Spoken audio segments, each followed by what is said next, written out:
क्या हो अगर आपको मिलने वाले मीट बॉल्स इंसानी मांस से बने हो? एक ऐसा कैनिबल जो लोगों को खाकर उनकी ताकत और हुनर चुराता है, और उसका सपना है एक स्टैंड अप कॉमेडियन बनना। तो कहानी की शुरुआत होती है एक रहस्यमयी आवाज से, जो हमें कैनिबल्स के बारे में बताती है। ये ऐसे लोग होते हैं जो इंसानों का मांस खाते हैं। उनका मानना है कि जिसे खाओ उसकी अक्ल और ताकत तुम्हारे अंदर समा जाएगी। इसके बाद कहानी में एंट्री होती है चार्ली की, एक अजीब सा आदमी जो रेगिस्तान में किसी शिकार की तलाश में निकला है। इस बार उसका टारगेट है एक डरी हुई औरत। वो औरत डर के मारे अपने घर में छिप जाती है, लेकिन चार्ली उसे ढूंढ लेता है और अपने एक्स के जरिए उसकी जान ले लेता है।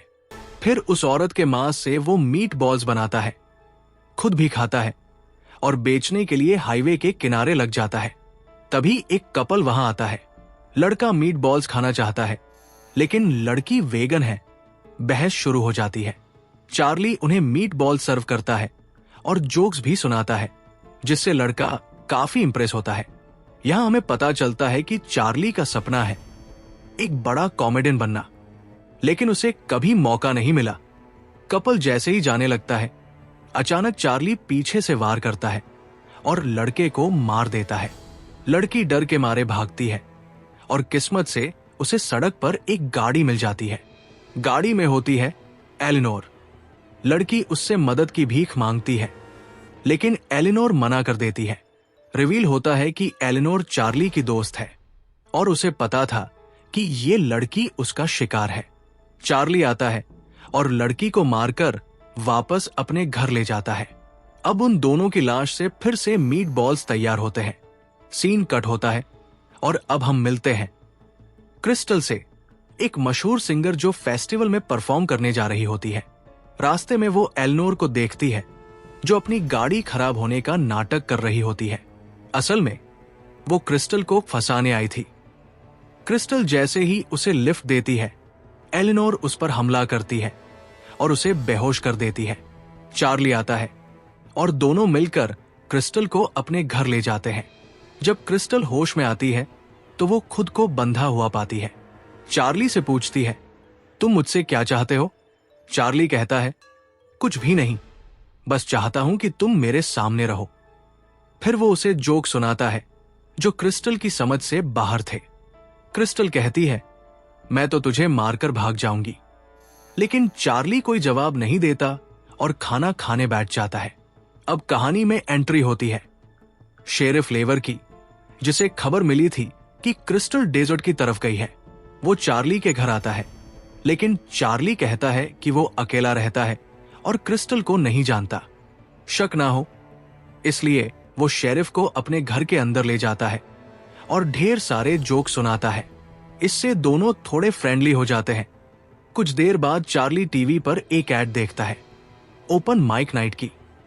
एक क्लब लोगों को मंच देने वाला है और चार्ली को लगता है शायद ये है उसका मौका कॉमेडियन बनने का। यहां पर सारे कॉमेडियंस आकर स्टैंड अप कर सकते थे, और चार्ली के लिए, जो हमेशा से एक बड़ा कॉमेडियन बनना चाहता था, ये मौका किसी सपने से कम नहीं था। वो फैसला करता है, मैं जाऊंगा, और फिर आराम से बैठकर गाने सुनने लगता है। गाना बज रहा होता है क्रिस्टल का। तभी हमें समझ आता है कि वो अब तक क्रिस्टल को इसलिए नहीं मार पाया था क्योंकि क्रिस्टल उसकी फेवरेट सिंगर थी। गाना बज रहा है और उसी दौरान चार्ली पुराने शवों को काटकर उनके मीट से मीट बॉल्स बनाना शुरू कर देता है। तभी एलिनोर घर आती है और कहती है, मुझे क्रिस्टल के मीट बॉल्स खाने हैं। चार्ली कहता है, मैंने अभी तक उसे मारा ही नहीं है। इसके बाद जब चार्ली क्रिस्टल से मिलने जाता है, क्रिस्टल उस पर बुरी तरह गुस्सा हो जाती है। चार्ली उसकी बातें सुन सुनकर इतना परेशान हो जाता है कि उसके मुंह पर टेप चिपका देता है। अब वो टीवी ऑन करता है। खाना खाते हुए न्यूज चल रही होती है। मशहूर सिंगर क्रिस्टल आपता। ये सुनकर चार्ली जोर जोर से हंसने लगता है, जैसे ये सब कोई मजाक हो। अगले दिन हमें उसी रेगिस्तान में दो आदमी दिखाई देते हैं। शायद चोर थे। किसी जमाने में कोई कीमती चीज यहां छुपा कर गए थे। अब उसे वापस लेने आए थे। काफी खुदाई के बाद भी उन्हें कुछ नहीं मिला। फिर उनकी नजर चार्ली के घर पर पड़ी। उन्हें शक हुआ, जरूर इसी ने हमारा सामान चुराया है। वास्तव में वो चीज चार्ली के पास ही थी। क्या चीज थी ये नहीं बताया गया, लेकिन चार्ली उसे देखकर कहता है, ये सब तो पूरी तरह इल्लीगल है। उधर वो दोनों चोर हाथों में हथियार लेकर घर में घुस जाते हैं और वहां बंधी हुई क्रिस्टल को देखकर हंसने लगते हैं। क्रिस्टल उन्हें चेतावनी देती है, यहां से निकल जाओ, पर वो नहीं मानते। तभी चार्ली वहां पहुंचता है और बिना कुछ कहे उनमें से एक पर हमला करके उसे मार डालता है।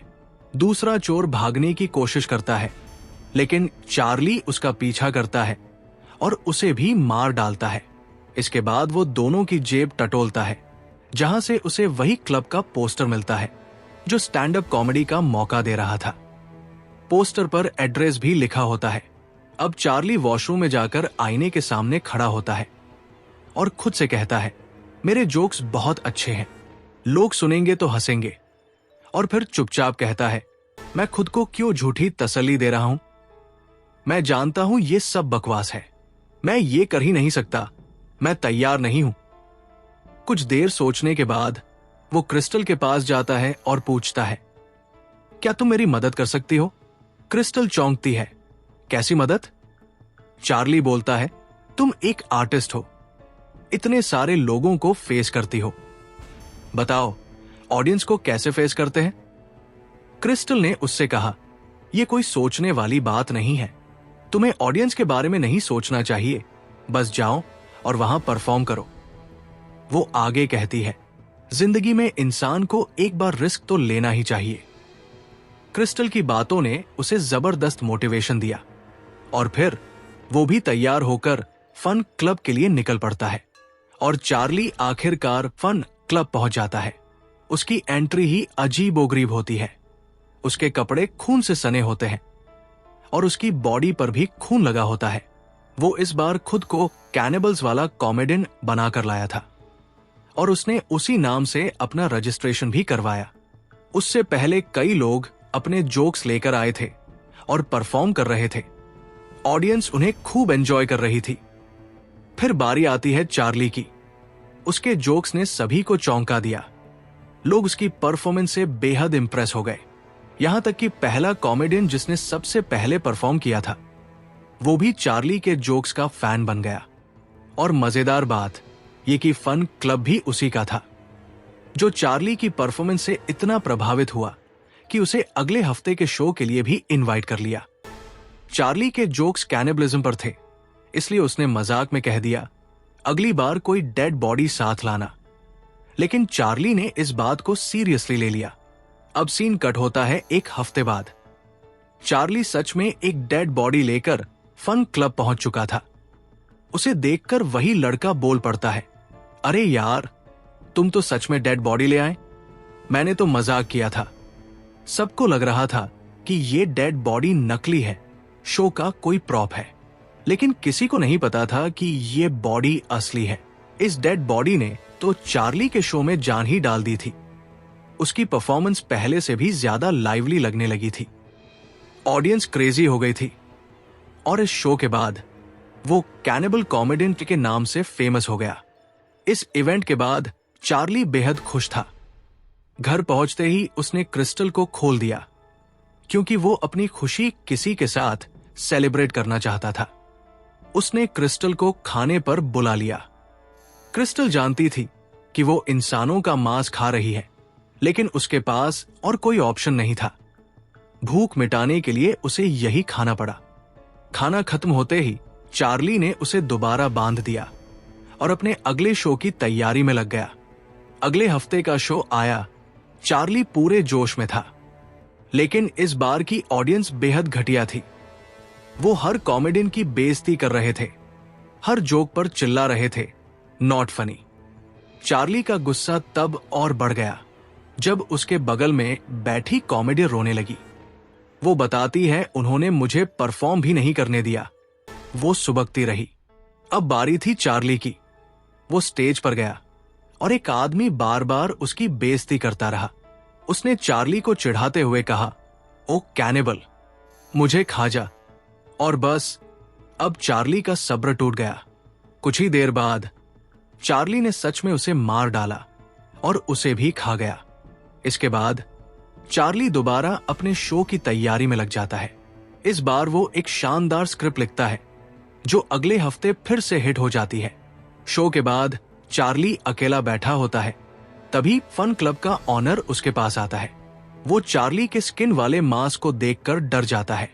डरते हुए पूछता है, ये क्या है? तो चार्ली ने झट से झूठ बोल दिया, ये नकली है, मैंने खुद बनाया है। अब लोगों का ध्यान चार्ली की ओर खींचने लगा था। सब अब उसी से सवाल पूछने लगे, तू कहां से है, रहता कहां है? चार्ली ने जवाब दिया, मैं डेजर्ट रोड पर रहता हूं। ये सुनते ही सामने वाले ने हंसते हुए कहा, अरे यार, बुरा मत मानना, लेकिन सुना है वहां कैनिबल्स रहते हैं। और फिर बात को नॉर्मल करने के लिए उसने चार्ली से पूछ लिया, वैसे ये कैनिबल वाले जोक्स लाते कहां से हो तुम? चार्ली मुस्कुराया और बोला, मुझे जोक्स बनाने की जरूरत नहीं पड़ती, मैं खुद कैनिबल्स वाली लाइफ जीता हूं। यह सुनकर वो ठाका मार के हंसने लगा, यार तुम तो बड़े ही कमाल के हो। उसे लग रहा था कि चार्ली बस मजाक कर रहा है। उसने चार्ली की बातों को सीरियसली लिया ही नहीं। अब जैसे जैसे लोग चार्ली को पसंद करने लगे, फन क्लब का ओनर वो थोड़ा इनसिक्योर होने लगा, क्योंकि वो खुद भी कॉमेडियन था और उसने फन ट्यूब नाम से चैनल शुरू किया था। लेकिन अब उससे ज्यादा चार्ली लाइमलाइट में आ चुका था।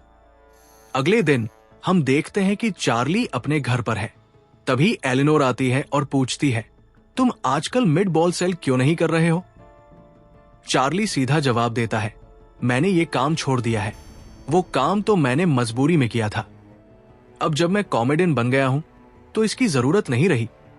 फिर अगले हफ्ते जब चार्ली फन क्लब पहुंचता है तो उसे पता चलता है कि सारे शो पहले से बुक हो चुके हैं। उसके लिए एक भी सीट नहीं बची। वो काफी उदास हो गया। और ये एक बार नहीं, कई बार हुआ है उसके साथ। हर बार जब परफॉर्म करने जाता है तो शो पहले से फुल हो जाता है। इसी परेशानी में जब शेरिफ उसके घर आया मिड बॉल्स खाने, तो चार्ली ने उसे अपनी टेंशन बता दी। शेरिफ ने मुस्कुराकर कहा, कोई बात नहीं, तुम्हें शो जरूर मिलेंगे। मुझे तुम्हारे जोक्स पसंद है और यकीन मानो मुझे हर बार हंसी आ जाती है। खैर, अब वीकेंड में चार्ली ने आखिरकार ऑनर से साफ साफ पूछ ही लिया, तुम मुझे शो क्यों नहीं दे रहे हो?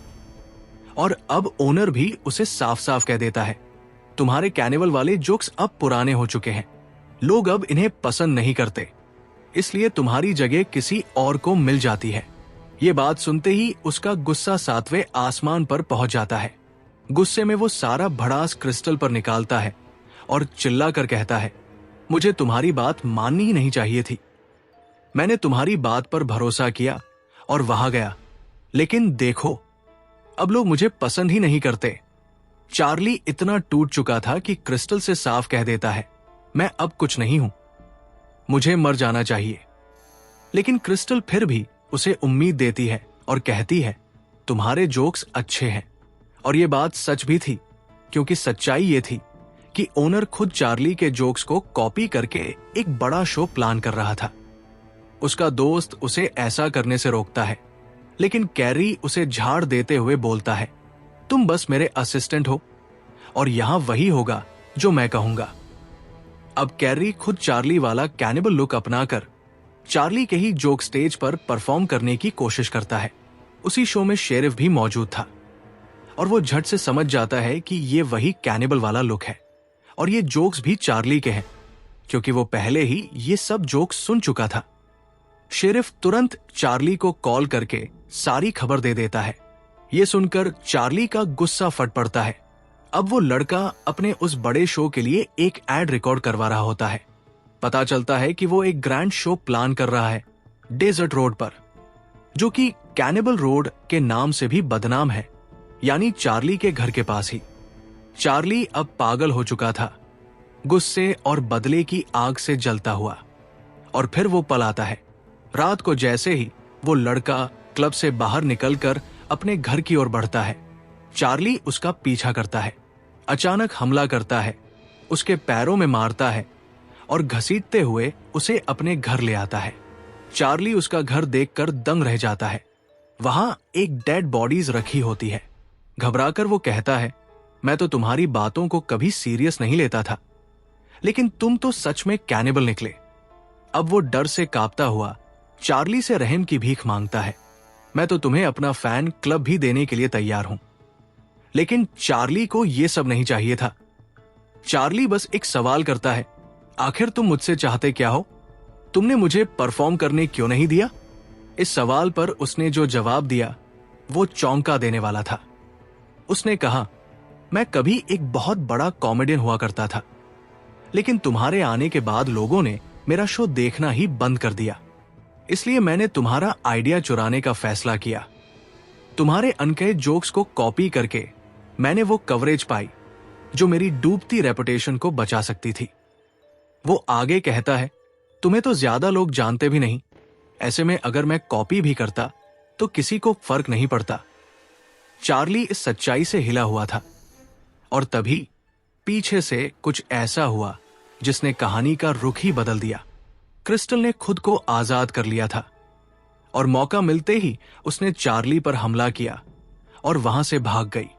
लेकिन जाते जाते वो कुछ छोड़ गई, एक टेप। थोड़ी देर बाद चार्ली उस टेप को सुनता है जिसमें क्रिस्टल की आवाज आती है, मैंने कहा था ना कि मैं तुम्हें मारकर भाग जाऊंगी। देखो, मैं भाग गई।